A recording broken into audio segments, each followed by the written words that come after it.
जय जगन्नाथ साଙ୍ଗ ମାନେ ଆପଣମାନଙ୍କୁ ଶୁଭ ସକାଳ। ଆଜି ଯେହେତୁ ଶନିବାର ସେଥିପାଇଁ ଉପମା ଆଉ ଟିକେ ସୋଲା ଭାଜି ଦେଇଥିଲି ଆଉ ସକାଳୁ ଆମେ ଦୁଇ ଜଣ ଖାଇଦେଲୁ। ତାପରେ ଖାଇବା ପିଇବା ପରେ ଏଠି ମୋ ଧନୁ ବି ଉଠି ଯାଇଥିଲା, ତାକୁ ବି ଆମେ ଖୁଆଇଦେଲୁ।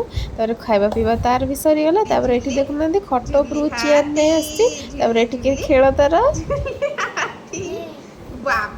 ତାପରେ ଖେଳିଲା ପରେ ମୁଁ ଗଲି ଖରାବେଳ ରୋଷେଇବାସ ପାଇଁ। ଆଜି ଟିକେ ଭାତ ଡାଲମା ଆଉ ପୋଟଳ ପନିର ଆଉ ଟିକେ ବାଇଗଣ ଭାଜି ଦେଇଥିଲି ଆଉ କାକୁଡ଼ି ସାଲାଡ ଆଉ।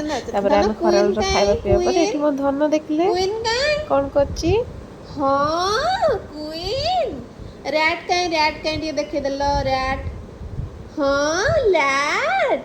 ତାପରେ ଆମ ଧନ ସାଙ୍ଗରେ ମୁଁ ଟିକେ କିଛି ସମୟ ଖେଳିଲି। ତାପରେ ମୋ ଧନ ପାଇଁ ଟିକେ ସୁଜି ବନେଇଦେଲି ସେ ଖାଇବ ବୋଲି। ତାପରେ ସୁଜି ବନେଇ ସାରିଲା ପରେ ତାପରେ ମୋ ଧନ ଖାଇଲା। ଖାଇ ପିଇକି ଡ୍ରେସ୍ ପତ୍ର ପିନ୍ଧି ବାବୁ ଆମର ବାହାରିଲେ ବାହାରକୁ ଯିବା ପାଇଁ। କେମିତି ଟାଟା କରୁଛି ଦେଖୁନାହାନ୍ତି। ତାର ମାନେ ବାହାରକୁ ଯିବା ଖୁସି ହିଁ ସେ ପୁରା କେତେ ଖୁସି ହୁଏ କହିବାର ସୀମା ନାହିଁ ବାହାରକୁ ଯିବା ପାଇଁ। ତାପରେ ଆମମାନେ ବି ବାହାରି ଗଲୁ।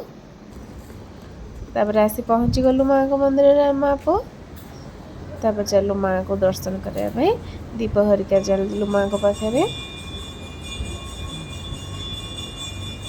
ତାପରେ ଏପଟେ ମୋ ଧନକୁ ଦେଖୁନାହାନ୍ତି କେମିତି ନମ ନମ କରୁଛି।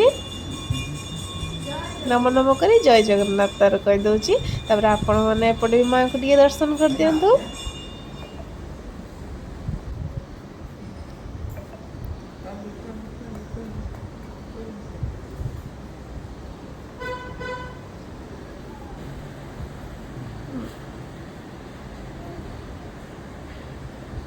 ତାପରେ ଏଠି ମାଆଙ୍କ ମନ୍ଦିରରେ ଆମେ ବସିକି କିଛି ସମୟ ମାଆଙ୍କ ପାଖରେ ପ୍ରାର୍ଥନା କରିସାରିଲା ପରେ ତାପରେ ଏଠି ଦେଖିଲେ କେତେ ଜୋର ବର୍ଷା ପକାଉଛି।